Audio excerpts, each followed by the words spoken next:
Halo sahabat sehat Panti Rapih, jumpa lagi dengan saya Jody Visnu. Kita menyapa Anda dalam program podcast Panti Rapih, persembahan dari Rumah Sakit Panti Rapih Yogyakarta. Pada kesempatan kali ini kita masih dalam sesi untuk membahas tentang geriatri, tentang lansia, atau kita sering menyebut dengan kata kaum senior. Pada podcast kita tentang kaum senior yang pertama, kita sudah mengundang Dr. Edi Dharma, seorang dokter yang sudah berkarya 56 tahun di Rumah Sakit Panti Rapih. Kita banyak bahas tentang keseharian beliau, aktivitas beliau, dan semangat beliau untuk tetap melayani di usia beliau yang sudah lebih dari 80 tahun sampai sekarang. Kemudian podcast yang kedua kita membahas tentang farmakologi klinik dengan Dr. Sulanto Saleh Danu, spesialis farmakologi klinik yang sudah berkarya di Rumah Sakit Panti Rapih sampai 47 tahun beliau berkarya di sini. Dan podcast kita yang kali ini sangat spesial karena beliau adalah ahlinya kaum senior. Ya, beliau ini adalah seorang spesialis penyakit dalam, konsultan geriatri, seorang dokter yang menyelesaikan doktornya di tahun 2018 tentang herbal ya waktu dokter ya. Nanti akan menarik. Kita sambut Dr. I Dewa Putu Pramantara Setiabudi. Apa kabar dokter? Baik, selamat siang. Sehat. Selamat datang di podcast Panti Rapih, dokter. Okay. Ya, terima kasih sekali sudah bergabung dengan kita. Dan saya sebut nama lengkap beliau. Beliau adalah Dr. I Dewa Putu Pramantara Setiabudi, spesialis penyakit dalam, konsultan geriatri. Pada podcast kali ini kita akan banyak membahas. Kita akan membahas dari sisi aspek geriatri secara keseluruhan, kaum lansia, kaum senior secara keseluruhan, mulai dari perbedaan pelayanannya sampai nanti di bagian akhir kita juga membahas tentang saran atau tips and trick dari Dokter Dewa untuk para senior sekalian dan juga para keluarganya senior juga. Karena bukan hanya senior yang kita bahas, tetapi juga keluarga yang merawat itu juga perlu kita berikan edukasi. Tetapi sebelumnya jangan lupa sahabat sehat Panti Rapih untuk subscribe channel YouTube dan follow akun Instagram Rumah Sakit Panti Rapih untuk banyak mendapatkan edukasi dari Rumah Sakit Panti Rapih, sahabat untuk hidup sehat. Dokter Dewa, sehat ya dokter? Ya, sehat. Oke. Dokter, di tangan saya ada beberapa pertanyaan yang kami kumpulkan dari rekan-rekan di lapangan, dari tim podcast kami. Dokter, pertanyaan yang pertama, Dokter Dewa, apa yang membedakan pelayanan kesehatan kaum senior dan non-senior? Apa saja yang harus diperhatikan?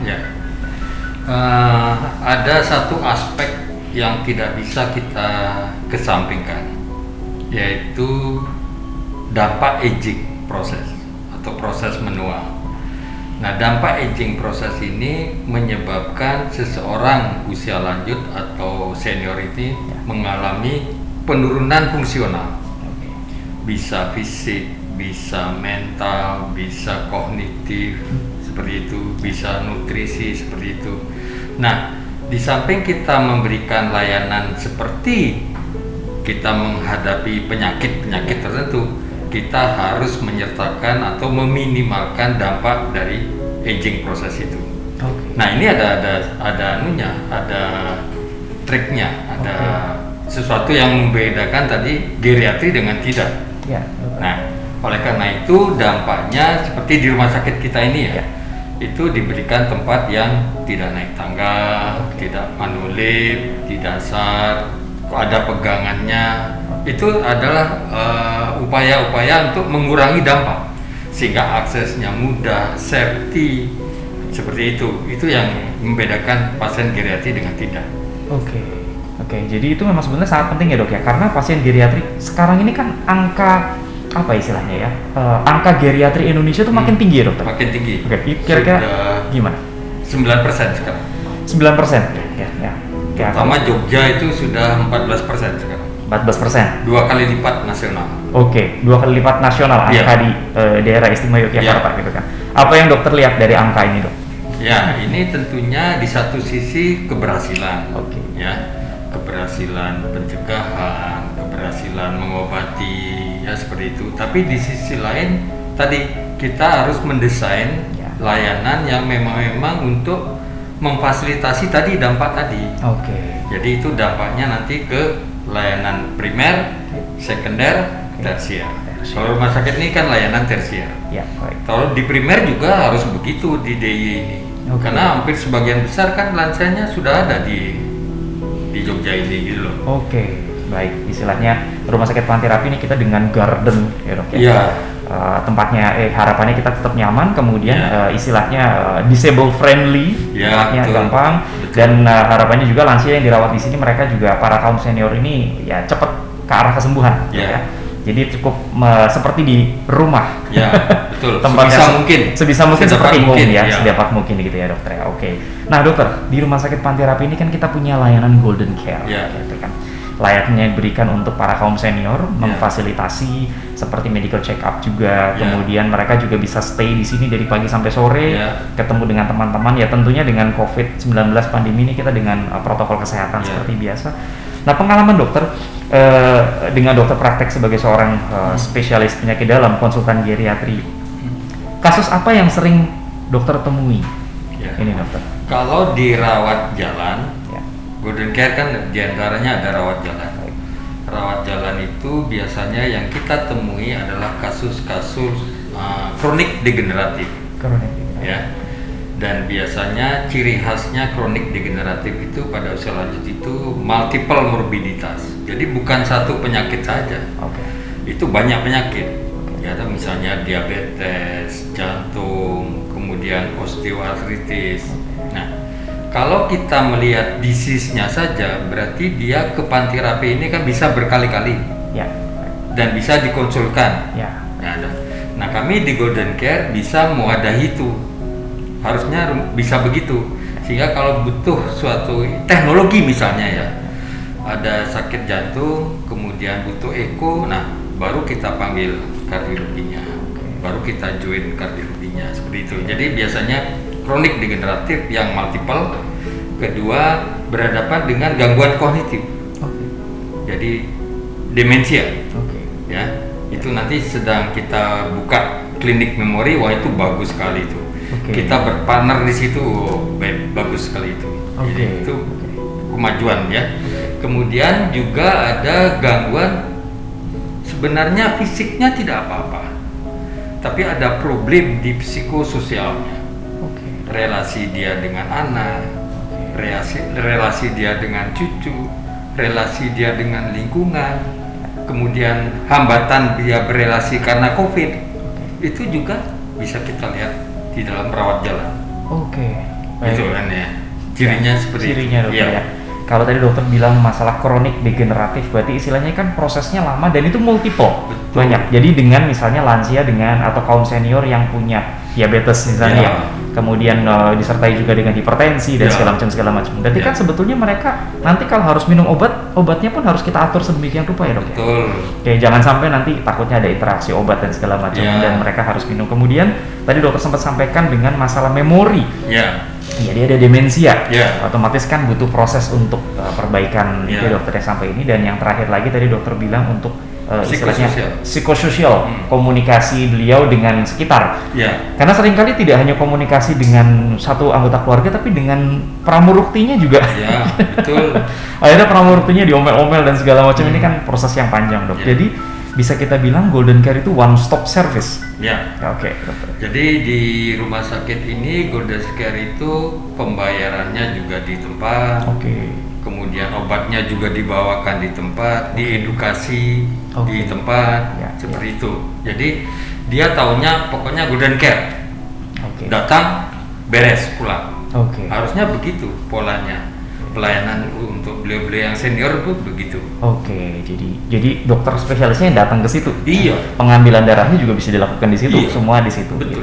Jadi sahabat sehat Panterapi ini klinik Golden Care ini buka di hari kerja. Nanti akan ada nomor telepon di layar di situ, bisa kontak ke situ. Dan juga untuk Golden Care ini yang menariknya dok, ini kan ada satu layanan di Golden Care di mana pasien itu bisa diantar jemput untuk dari pagi sampai sore hari. Itu dia keuntungannya apa dok dengan sosialisasi dan segala macam? Itu namanya daycare. Datang pagi, pulangnya siang atau sore. Yang bisa diperoleh di daycare itu antaranya adalah misalnya rehabilitasi medik, entah senam, entah mau meningkatkan kapasitas fungsionalnya, karena di sana ada rehab medik yang baik. Di sana juga ada edukasi, baik keperawatan, obat seperti itu. Kita edukasi di situ. Dengan di samping itu juga ada layanan-layanan yang sifatnya untuk leisure activity. Kalau capek tidur bisa. Disiapkan tempat tidur di situ. Tempat tidur ada.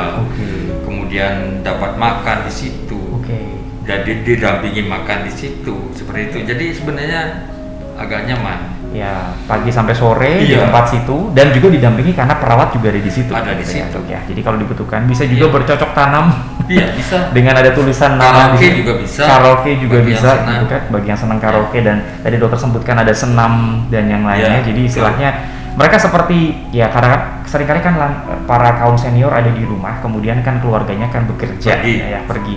Nah, sendirian. Nah, itu bisa aja titipkan sini. Bisa ke Golden Care. Iya. Ada package yang nanti juga bisa ditanyakan lewat Golden Care. Oke. Dokter, ini pertanyaan yang berikutnya ini menarik, Dok. Sampai sejauh mana kaum senior itu punya hak untuk memilih treatment yang akan diberikan? Nah, sebenarnya kalau di barat itu hak pasien.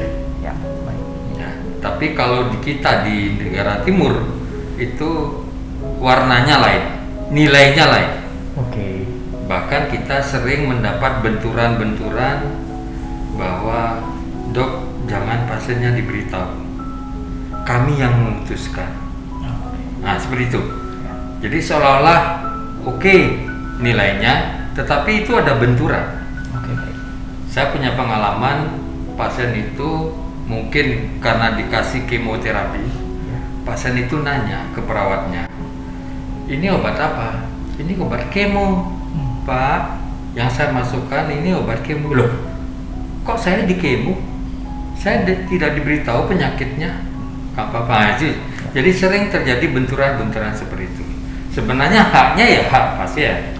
Kalau kognitifnya masih bagus. Ya. Jadi itu hak pasien. Nah, di kita itu sering yang memutuskan malah anaknya, apa gitu loh. Dan itu tidak dilibatkan orang tuanya dengan pertimbangan nanti kalau diberitahu dok depresi apa ya memang benar ya dok. Di barat itu begitu kita beritahu ke pasiennya biasanya ada pendampingnya, psikologi. Beliau yang lebih aktif bagaimana dia bisa menumbuhkan semangatnya dan lain sebagainya. Kalau di sini kan diberitahu ditinggal. Sehingga depresi terus ya sudah lewat. Nah kenyataannya seperti itu yang kita hadapi pada pasien-pasien senior ini seperti itu. Baik. Padahal haknya tadi ya memang hak beliau. Baik. Gitu loh. Itu tadi dokter Dewa sempat sampaikan kalau di barat berarti istilahnya tadi dokter sempat sampaikan kalau misalnya dia kognitif masih bagus, sebetulnya beliau punya hak gitu Iya. Hak pasien itu pertama pasien. Baik ya. Kan budayanya lain toh. Iya betul. Budaya ini memang berbeda karena ya sebetulnya sahabat saya Panterapi kalau di Indonesia kita punya undang-undang di mana hanya ada 3 di mana pasien akan kehilangan haknya. 1 pasien yang dengan gangguan mental berat dia akan kehilangan haknya. Kemudian demensia termasuk pikun dia tidak boleh memutuskan. Tidak bisa memutuskan. Pasien dengan tidak sadarkan diri jelas ya. Dan yang terakhir adalah pasien yang punya infeksi berat yang infeksi bisa menebar kemana-mana. Salah satunya sekarang ya dalam kondisi pandemi COVID-19 ya. Waktu pas awal-awal COVID tahun 2020 itu kan begitu kena COVID harus begini-begini mereka nggak mau ya. Sebetulnya mereka kan salah satu yang pada dasarnya kehendaknya cukup dibatasi karena infeksinya bisa menyebar. Tapi kalau seumpama beliau itu masih kognitifnya masih bagus, lansia harus dihormati. Bahkan beliau bertanya, saya sakitnya apa dok? Gitu. Nah mungkin rumah sakit ini bisa memberikan contoh edukasi ini. Dalam arti misalnya kalau kita mengedukasi itu, apalagi yang sifatnya bad news, keganasan, cancer kita mengedukasi pasien dengan psikolog. Nah psikolog ini harus siap dalam membangkitkan semangatnya supaya dia tidak down. Mungkin tidak sekali kunjungan, berkali-kali kunjungan tidak apa-apa. Itu contoh yang bagus sekali. Berarti fase denial itu sampai fase bargaining dan acceptance itu harus dilalui, dokter. Jadi misalnya nanti sahabat saya Panterapi ada keluarganya mungkin yang sakit dan belum mau dikasih tahu, lebih baik komunikasikan dengan dokter sampai satu titik di mana dia siap, maka kita semua harus terbuka. Tapi disiapkan juga support system. Dokter bilang tadi psikolog disiapkan, mungkin nanti sampai tahap yang relatifly akhir, berarti layanan palliative care pun sudah harus didampingi, disampaikan dokter ya. Nah, pengalaman dokter dengan layanan paliatif untuk para lansia itu gimana, Dok? Kalau di Indonesia biasanya kita menyebut palliative care manakala kita dihadapkan pada kondisi sebenarnya itu bukan paliatif, terminal. Terakhir. Oke. Jadi artinya, wah ini kondisinya sudah begini nih, oh, ini paliatif aja. Sebenarnya itu bukan paliatif, itu terminal. Kan berbeda. Antara palliative care dengan terminal care berbeda. Terminal care kita perkirakan pasiennya dalam waktu 3 bulan itu sudah tidak bisa. Sedangkan paliatif itu justru kondisinya masih baik, fit. Tetapi tidak mungkin kita mendapatkan penyembuhan dari proses penyakitnya. Nah, di orang-orang yang atau beliau-beliau yang senior ini ada beberapa hal paliatif. Umumnya cancer paliatif, tetapi juga bisa demensia paliatif, PPOK yang selalu bolak-balik rumah sakit karena dia kapasitas parunya sudah menurun sekali. Nafasnya sudah susah sekali. Jadi istirahat saja sudah cepat sesak nafas. PPOK, gagal jantung terminal. Yang ejeksi fraksinya sudah kecil banget. Tidak mungkin dia bisa melakukan aktivitas sehari-hari. Itu juga paliatif. Dan demensia. Karena dia tidak bisa kita balik lagi, kan tidak, dia progres pelan tapi pasti dia progres. Baik dokter ya. Jadi tetap akan ada tempat nanti mana untuk itu ya, dokter. Jadi tadi dokter sempat sampaikan palliative care kondisi pasien memang dalam kondisi masih masih baik ya. Sementara nanti terminal care atau istilahnya end of life care itu betul-betul kita juga harus menghargai istilahnya pasien itu, sehingga kalaupun nanti mohon maaf sahabat sehat Panterapi pasien itu memang mau istilahnya akan berpulang, maka dia berpulang dalam sangat bermartabat yang sudah kita berikan.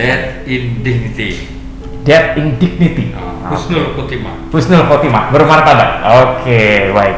Dokter, ini menarik sekali, Dok. Ini ada pertanyaan dari teman kita. Dok, papa saya termasuk lansia dan mengonsumsi banyak obat, semisal obat hipertensi, diabetes, dan kolesterol. Apakah tidak berbahaya untuk ginjal? Mohon, dokter. Kita membedakan dua hal di usia lanjut. Ada yang namanya multiple medication. Medikasi yang multiple. Karena penyakitnya yang banyak. Contoh tadi Anda sebut hipertensi, perlu obat. Diabetes, perlu obat. Kemudian satu lagi apa? Tadi penyakit kolesterol. Perlu obat. Jadi kalau di jumlah itu mungkin lebih dari 6. Itu namanya multiple medication. Itu masih rasional. Yang satunya polifarmasi. Polifarmasi ini jelas tidak rasional. Apa itu yang tidak rasional? Yang tidak perlu diberikan. Nah, seperti itu. Yang sebenarnya kondisinya efek obatnya itu masih jangka panjang, padahal pasiennya life expectancy-nya kurang dari itu juga diberikan. Nah, itu ya, di situ pertimbangannya. Jadi bedakan antara multiple medication sama polifarmasi. Pada multiple medication jelas obat itu diberikan untuk mengontrol tensinya menjadi normal atau mendekati normal, gula darahnya mendekati normal, kolesterolnya mendekati normal. Dan ini akan menyelamatkan ginjal. Jangan dibalik. Jangan, wah saya ginjalnya takut, obatnya tak kurangi, dosis dikurangi sendiri, misalnya diselang-seling sendiri, takut ginjal saya. Itu justru tensinya menjadi naik turun, gula darahnya juga naik turun, malah itu yang membahayakan ginjalnya. Jadi di sini kepatuhan, kerjasama dengan dokter yang memberikan dan monitoring itu penting. Jadi itu ya. Yang kedua, tidak ada obat yang menumpuk di ginjal. Karena obat yang satu kali pemberian 24 jam dia hilang di tubuh. Yang 2 kali pemberian 12 jam dia hilang di tubuh. 3 kali pemberian 8 jam dia hilang di tubuh. Jadi metabolismenya begitu.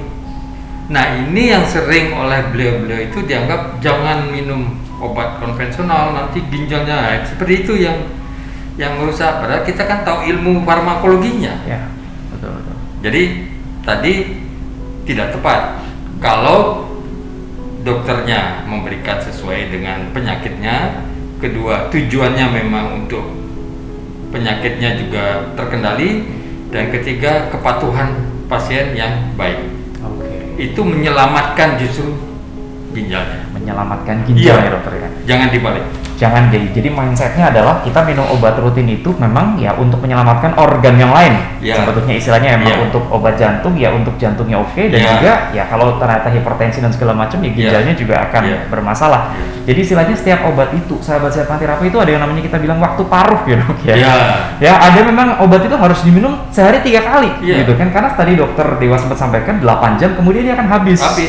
Kalau seandainya dia bilang wah saya mau minumnya sekali saja, padahal harus 3 kali, maka setelah 8 jam dia habis, maka tensinya naik, gula darah naik, karena di dalam darah itu obatnya sudah hilang, sudah terbuang dalam tanda kutip istilahnya. Jadi dan setiap obat yang diberikan itu sudah melalui tahap penelitian panjang ya. Bukunya kita tebelnya juga luar biasa. Jadi istilahnya dengan jurnal juga yang sudah diperiksa, jadi otomatis tidak akan kita ini ke arah yang merugikan, tetapi memang betul-betul ini untuk mengontrol. Gitu. Hanya yang menjadi catatan kita pada beliau-beliau yang senior itu, dokter yang memberitahu atau yang memberikan obat itu harus paham adanya perubahan farmakokinetik, perubahan nasib obat di dalam tubuh lansia itu atau tubuh senior itu kan berubah. Tidak sama dengan orang yang tidak geriatrik tadi. Betul. Itu harus punya ilmunya. Karena perubahan itu istilahnya berat badannya pun bisa berubah. Bukan berat badannya saja, komposisinya juga. Farmakodinamik dan kinetiknya pun akan berubah. Jadi tidak akan sama obat yang diminum orang umur 30 tahun dengan yang mungkin sudah di atas 70 tahun, 60-70 gitu ya dok ya. Itu harus sadar. Harus sadar, dan para dokter itu nanti juga pada dasarnya akan mengakses ke arah situ harapannya. Dok, tadi dokter sempat sampaikan kalau gitu nanti itu akan menyelamatkan ginjalnya sebetulnya dengan kita meminum obat rutin. Berarti kan paling tidak kita juga melakukan pengecekan loh, misalnya medical check up nih. Nah, untuk lansia yang masuk kategori baik itu yang sakit maupun yang sehat dok, kapan sebaiknya periksa untuk medical check up? Kita sarankan begitu masuk purna tugas, mungkin kalau belum pernah dilakukan medical check up, silakan lakukan medical check up. Supaya kita tahu baseline, kondisi dasarnya di dalam menjalani senioritas itu. Kan misalnya 60 tahun, 60 tahun tanpa keluhan apa-apa check up. Kita tahu dasarnya. Karena kita tahu dasarnya, kita temukan penyakitnya, kita antisipasi lebih jauh, kita harapkan beliau bisa memperpanjang masa hidupnya. Nah, tapi masalahnya menemukan penyakit ini ada orang-orang yang tidak suka. Gimana? Ketemu sakitnya, aduh saya diabetes, tidak boleh makan ini, tidak boleh makan ini, waduh, nggak usah deh di check up, saya nggak ada keluhan, gitu loh maksudnya. Jadi dia malah justru menemukan sedini mungkin, malah dia takut kebebasannya makan, kebebasannya bergerak, atau kebebasannya olahraga dan sebagainya. Kan tidak seperti itu sebenarnya. Kita bisa mendesain bagaimana edukasi pada kaum senior itu sesuai dengan status fungsionalnya. Seperti itu. Kemudian berapa kali diulang. Tapi sebenarnya kalau dia kita temukan penyakit, mungkin kita lakukan rawat jalan bulanan. Biasanya kan penyakitnya kronik degeneratif. Jadi tiap bulan kita evaluasi. Jadi tidak perlu kita check up saben bulan, itu enggak perlu. Tadi pertama yang mau memasuki purna tugas. Yang kedua, kira-kira gejalanya itu senior ini tidak bisa kita petakan ke organ mana ini, ke poli mana ini. Misalnya tidak mau makan, mau poli mana, tidak mau makan. Nah, itu lebih cocok kita lakukan medical check up. Kita tahu nanti sebabnya. Oh, rupanya sebabnya di psikososialnya. Oh, sebabnya depresi nih. Cemas ini. Nah, seperti itu. Jadi kalau tadi keluhannya tidak jelas mengarahnya ke organ apa. Kemudian yang ketiga, medical check up ini biasanya diminta. Ini dok, kami enaknya orang tua saya ini di panti werda atau di rumah atau di mana dok? Karena di medical check up itu bukan fisik saja, ada tambahannya. Ada psikososialnya, ada gizinya, ada pasosmednya di situ. Itu nanti kita ramu bersama. Oh, ini jangan di panti werda, di rumah saja. Nah, seperti itu. Jadi untuk menentukan placementnya. Ya. Itu juga medical check up punya kemampuan. Medical check up usia lanjut loh. Ya. Karena medical check up biasa kan fisik saja. Betul. Kalau kita tidak fisik saja. Baik. Di sana ada psikiatri, di sana ada neurologi, di sana ada penyakit dalam geriatri, di situ ada rehamedik, dokter rehabilitasi medik. Jadi itu tim. Ya. Jadi kelebihannya itu. Jadi karena kelebihan Golden Care itu bukan hanya kayak medical check up pada umumnya yang periksa darah dan fisik gitu ya, ronsen darah dan segala macam. Tapi ini kita akan assess sampai sisi sosial, bahwa ternyata beliau ini cocok misalnya di rumah atau mungkin di panti dan sebagainya. Dok, berbicara soal panti Breda dok, ini kan menarik ya. Kalau di luar negeri ada beberapa orang yang memang saya pernah pengalaman di salah satu tempat, kemudian mereka bilang bahwa kami memang suami istri sudah berusia di 85 tahun, maka istilahnya there's no way kami stay bersama dengan anak-anak karena pola pikir kami akan berbeda. Maka kami memutuskan memang untuk stay sendiri dan anak-anak terpisah. Sementara di Indonesia mungkin ada beberapa pemikiran yang nanti kalau ditaruh di panti Breda, dalam tanda kutip, mohon maaf sahabat sehat panti rapi, seperti terbuang. Terbuang. Nah, itu dinamika seperti itu, pengalaman dokter bagaimana dok? Kapan kita mesti menentukan dan segala macam? Kira-kira gimana? Mungkin kita melihat ini ada aspek budayanya di sini. Jadi gerontologi kultural harus diperhatikan.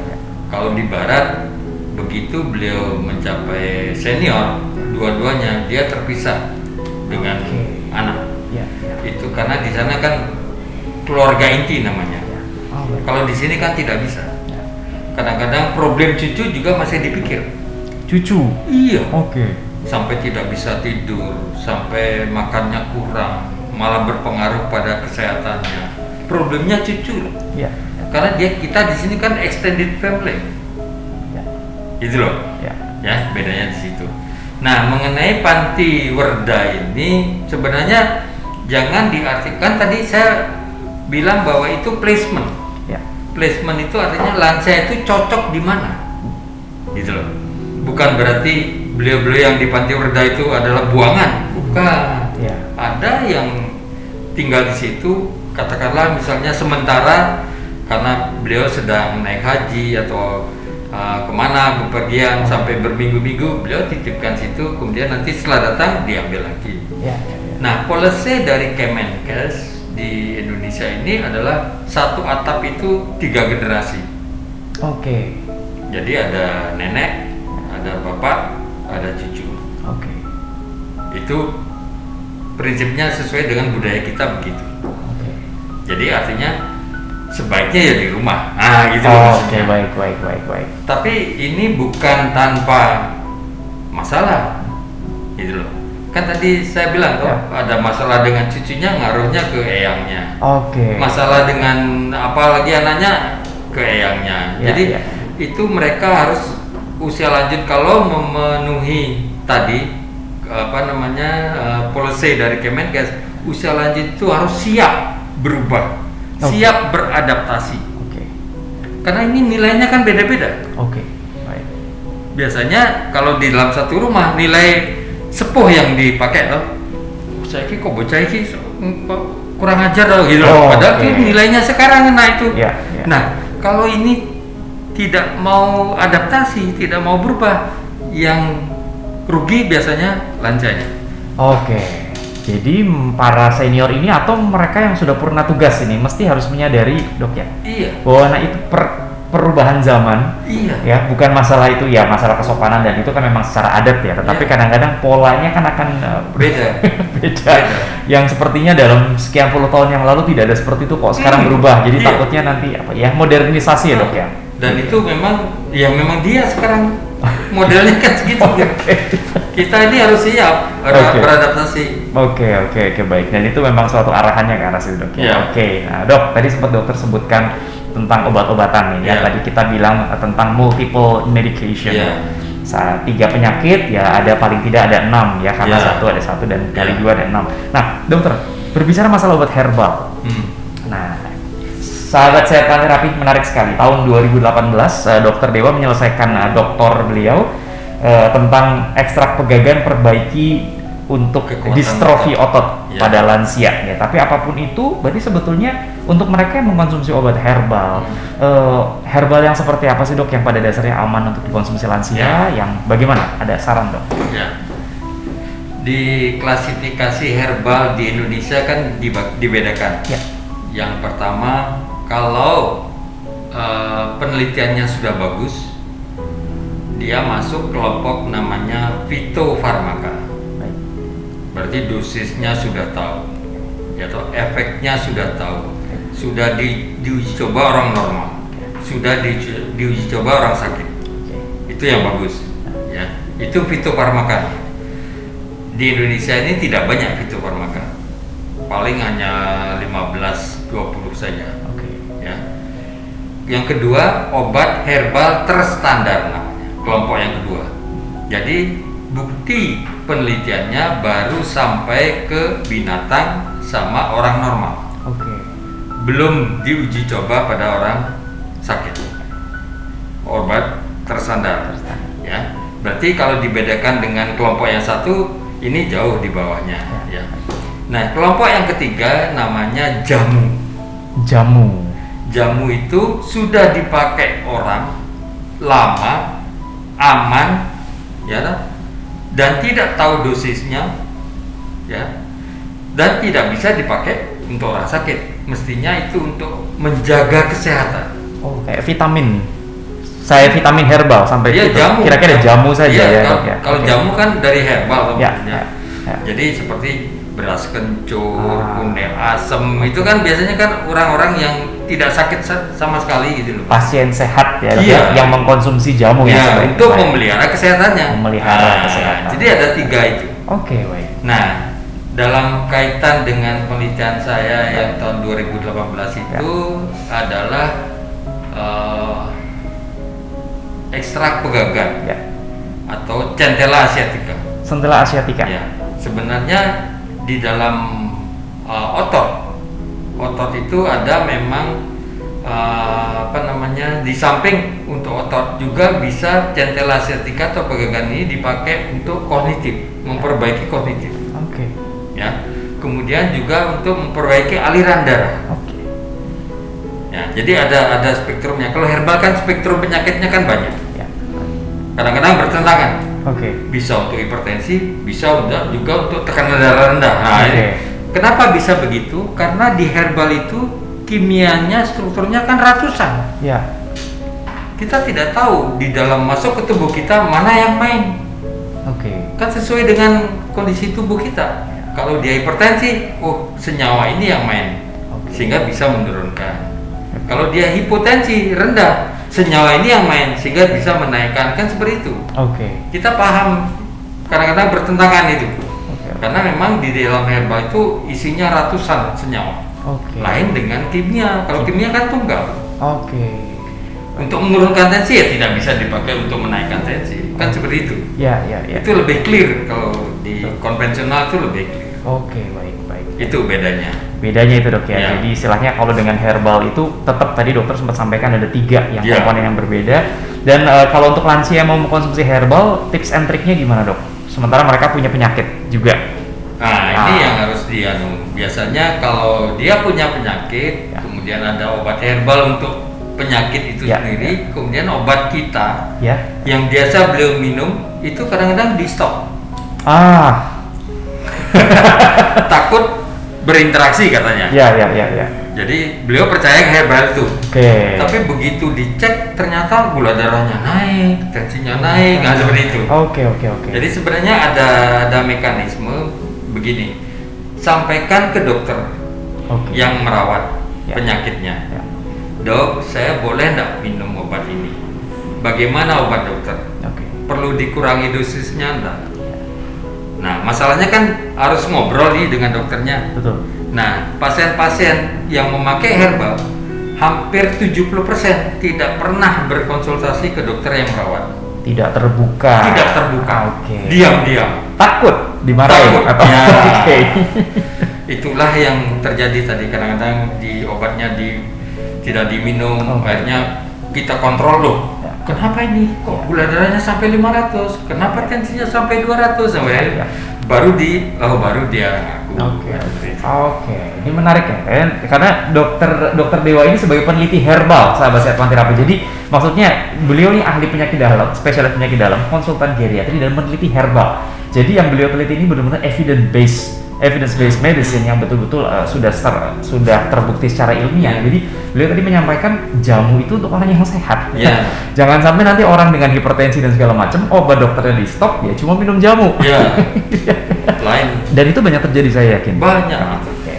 Nah ini di luar negeri aja 70% tidak menyampaikan ke dokternya. Oke. Itu data luar negeri. Ini penelitian yang sudah beliau cari, ini sudah jelas pasti terjadi. Yang tidak terblow up akan makin besar ya. Iya. Biasanya ya, Iya. kasus begitu. Oke. Nah dokter, 2 pertanyaan terakhir kita untuk menutup podcast hari ini menarik sekali dok. Pesan untuk para senior di Indonesia, silakan. Pertama, karena dampak aging atau proses menua itu sudah nyata pada kelompok senior ini, maka WHO memberikan catatan begini: aktivitas kita, baik itu yang leisure activity atau second career kedua misalnya pada usia lanjut, itu juga harus diturunkan. Oke. Karena physically kan sudah menurun, tidak ada fisik yang menaik. Ini harus dicampur. Ini biasanya lupa, apalagi beliau yang biasa aktif, pejabat, gitu loh. Ya. Karena kenapa diturunkan antara kapasitas fisik dengan aktivitas itu akan ada space yang selalu sama. Oke. Sehingga orang itu awet tua. Karena reservenya kan sama. Ya. Karena ini fisik turun, ini juga menurun. Oke. Itu dalam arti bahwa kalau sudah kelompok senior, apa yang bisa dilimpahkan ke yang muda, limpahkan saja. Oke. Anda sebagai penasehat di situ. Oke. Gitu loh. Ada satu kasus menarik juga. Dia sudah melimpahkan ke anaknya, tapi dia tidak percaya. Kok begini ya jadinya perusahaan saya? Seperti itu. Wah, kita diskusi panjang itu di bawah itu. Oh iya. Iya. Udah dilimpahkan sudah dong. Tapi kok polisinya? Terus saya dijawab ini, Pak, polisi beliau pada zaman sekarang yang selalu berubah loh Pak. Beda dengan Bapak dulu. Ya. Dan bisa diramal. Kalau sekarang kan tidak bisa diramal perubahannya. Itulah beliau. Oh gitu ya dok? Iya. Anda dorong saja. Begitu. Jadi itu yang harus diperhatikan. Yang kedua, mungkin kesehatan ini penting pada usia lanjut. Bahkan hal-hal yang di luar kesehatan itu berpengaruh pada usia lanjut. Nah, yang ketiga, dorongan ataupun support system dari keluarga itu penting. Dan ini banyak masalah yang berkaitan dengan ini. Manakala warga senior itu misalnya ada dependen dan lain sebagainya, itu banyak problem-problem yang muncul yang kita sebenarnya harus elaborasi sehingga kita bisa petakan. Tentunya tidak bisa dalam waktu singkat, itu bisa bertahap. Oke. Tadi dokter sempat menyebutkan soal jadi regenerasi. Iya. Regenerasi bahwa berarti sebetulnya mendekati usia beliau di atas mendekati usia 60, dia kan pasti punya anak yang relatifly akan melanjutkan usaha. Itu sebetulnya dia sudah regenerasi dari awal harusnya dok ya. Sudah mempercayakan itu sehingga begitu dia melepas, ini anak menjalankan dengan arahan dari dia. Nah, di bagian tapi ya tadi ada perasaan was-was. Tetap dia mau pegang gitu ya, supaya tetap keuntungan itu benar-benar bisa terkontrol gitu kan. Oke. Nah, dokter tadi sempat sebutkan juga di bagian akhir bahwa memang keluarga yang merawat itu kan juga penting. Nah dok, ini pesan untuk keluarga yang merawat kaum senior ini mesti bagaimana dok ini? Ya, tergantung di level mana senior yang dirawat itu. Kalau masih mandiri atau dependennya hanya sebagian saja, mungkin tidak terlalu banyak yang dia. Kalau dependen total, yang ini yang perlu energi yang lebih kalau dependen total. Adakah caregiver baik itu family caregiver maupun yang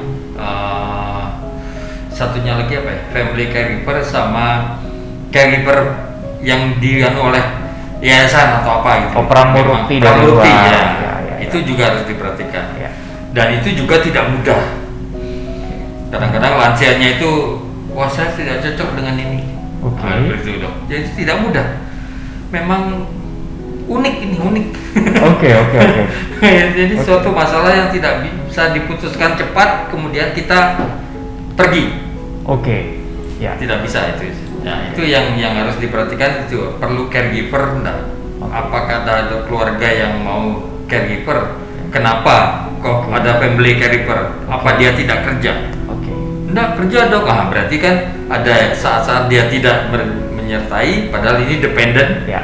Butuh sesuatu yang tidak tentu. Ya. Itu siapa yang merawat? Gitu. Yang kedua, kalau tidak ada support system ini, nanti jatuh lansia itu pada kesepian, neglected. Jadi perawatan dirinya juga out-outan seperti itu. Jadi ini yang harus kita perhatikan bagi keluarga-keluarga yang punya usia lanjut itu. Oke. Dan dengan angka harapan hidup lansia yang makin tinggi, itu nanti karena keilmuan makin besar, makin bagus keilmuannya, makin vitamin dan segala macam dikonsumsi. Dan lansia sekarang juga banyak yang suka goes. Olahraga masih jalan terus, jadi otomatis kan mereka harapannya kan masih sehat terus. Nah, kita istilahnya bagaimana menjadi kaum senior yang tetap semangat muda. Kira-kira gimana dokter? Setuju dengan itu? Iya, setuju. Namanya successful aging. Wah, successful aging. Karena aging itu pasti akan datang, tinggal bagaimana caranya kita bisa, ya mungkin bukan menunda ya, tapi memperlambat atau kita menganggapnya apa? Apakah kita mau bersikap secara optimis? Apakah kita mau bersikap secara pesimis? Apakah kita mau bersikap secara rasional? Tiga ini. Kalau optimis karena memang fisiknya kita sudah menurun, berarti jelek, optimis. Kalau pesimis, ngelokro, berarti jelek juga. Jadi rasional ini tahu akan kemampuan dirinya seberapa dan melakukan aktivitas sesuai dengan kemampuan dirinya. Itu yang dan itu butuh proses ya dok ya. Maksudnya tidak mungkin sekali kita ngomong minggu depan dia berubah. Betul. Dan keluarga juga mesti mempersiapkan hal itu. Jangan sampai nanti merasa bahwa dari sisi sosial maka masa ditinggalkan dan segala macam. Dan sahabat sehat Panterapi, Dokter Dewa juga bisa ditemui di Klinik Golden Care di Rumah Sakit Panterapi di Gedung Lukas lantai ground, lantai dasar. Dan bisa membuat appointment juga untuk bertemu dengan beliau. Klinik Golden Care adalah tempat untuk one stop service di mana pelayanan untuk para kaum senior itu bisa dilakukan secara komprehensif. Ada dokter spesialis penyakit dalam konsultan geriatri, ada dari psikiater juga dok ya, kemudian dari ahli gizi juga, spesialis gizi juga, dan juga dari neurologi, spesialis saraf ada di situ, dan juga rehab medik atau spesialis kedokteran fisik dan rehabilitasi gitu kan. Jadi jangan sampai nanti kita mendesain rumah yang seperti apa modelnya untuk geriatri kan juga bisa ditanyakan di Golden Care ya. Jadi bisa ditanyakan di situ, dan yang juga ramah lansia gitu kan. Jangan sampai rumahnya terap kemudian lansianya susah gitu. Oke, Dokter Dewa, banyak terima kasih sama-sama sudah hadir dalam podcast. Mudah-mudahan bermanfaat. Dan sahabat sehat Panterapi, jangan lupa juga follow akun Instagram Rumah Sakit Panterapi, dan buat Anda yang sudah mengikuti podcast ini, jangan lupa like, komen, dan juga subscribe, serta nyalakan notifikasinya untuk banyak mendapatkan informasi dari Rumah Sakit Panterapi, dari podcast Panterapi, sehingga nanti kita bisa bermanfaat juga di kemudian hari. Salam hangat dari Rumah Sakit Panterapi, sahabat untuk hidup sehat. Sampai jumpa.